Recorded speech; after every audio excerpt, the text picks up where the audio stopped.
يا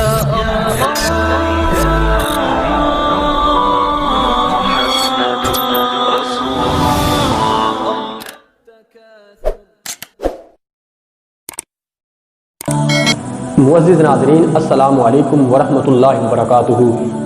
میرے عزیز دوستو، چند دن پہلے سوشل میڈیا پر آپ نے ایک ویڈیو دیکھی ہوگی کہ ایک استاد کئی سالوں سے اپنے شاگردوں کے ساتھ، چھوٹے چھوٹے بچوں کے ساتھ جنسی زیادتی کرتا ہے اور پھر باقاعدہ ان کی ویڈیو بنا کر ان کے گھر والوں کو بلیک میل کرتا ہے۔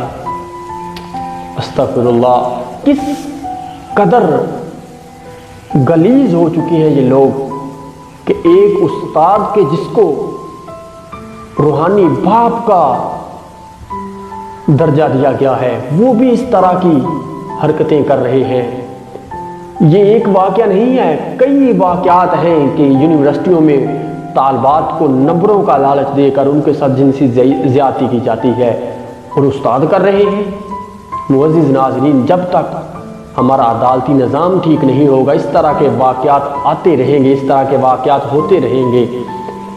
معزز ناظرین، چند سال پہلے آپ لوگوں نے ایک خبر دیکھی ہوگی کہ زینب کا ریپ کے بعد قتل کیا گیا، وہ اس کا جو قاتل ہے آج تک وہ جیلوں میں ادھر ادھر پھر رہا ہے، لیکن اس کو آج تک سزا نہیں ملی۔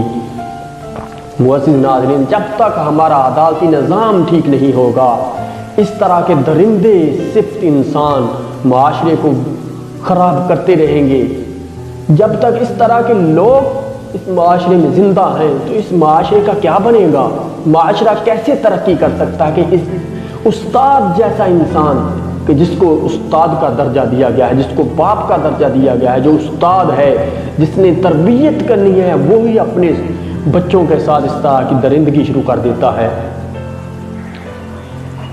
آپ اس ویڈیو کو ملاحظہ کیجئے، ہم آپ کو وہ آگے ویڈیو دکھاتے ہیں کہ کس طرح وہ درندہ پکڑا گیا ہے، اب جیل میں ہے، لیکن اس کو سزا اس کو بھی نہیں ہونی۔ آپ لوگ دیکھ لیں کہ چند دنوں بعد سیاسی بداخلت کی وجہ سے یہ بھی آزاد ہو جائے گا اور پھر ایک نیا استاد سامنے آئے گا جو اپنے بچوں کے ساتھ درندگی کرے گا۔ چھوٹے چھوٹے بچوں کے ساتھ جنسی زیادتی ہو رہی ہے، لیکن ہمارا عدالتی نظام اس قدر ناپید ہو چکا ہے، اس قدر نااہل ہو چکا ہے کہ ان کو سزا نہیں دیتا۔ اگر ایک ظالم انسان کو سر عام پھانسی دے دی جائے، سب لوگوں کے لیے عبرت بنا دیا جائے، تو اس کے بعد کوئی بھی یہ جرت نہیں کرے گا کہ اس طرح کی حرکت کرے۔ میری آپ لوگوں سے گزارش ہے کہ اپنے بچوں کی خود حفاظت کریں، ان پر نظر رکھیں وہ کہاں جا رہے ہیں، کہاں سے آئے ہیں اور کن کے پاس آپ ان کو بھیج رہے ہیں۔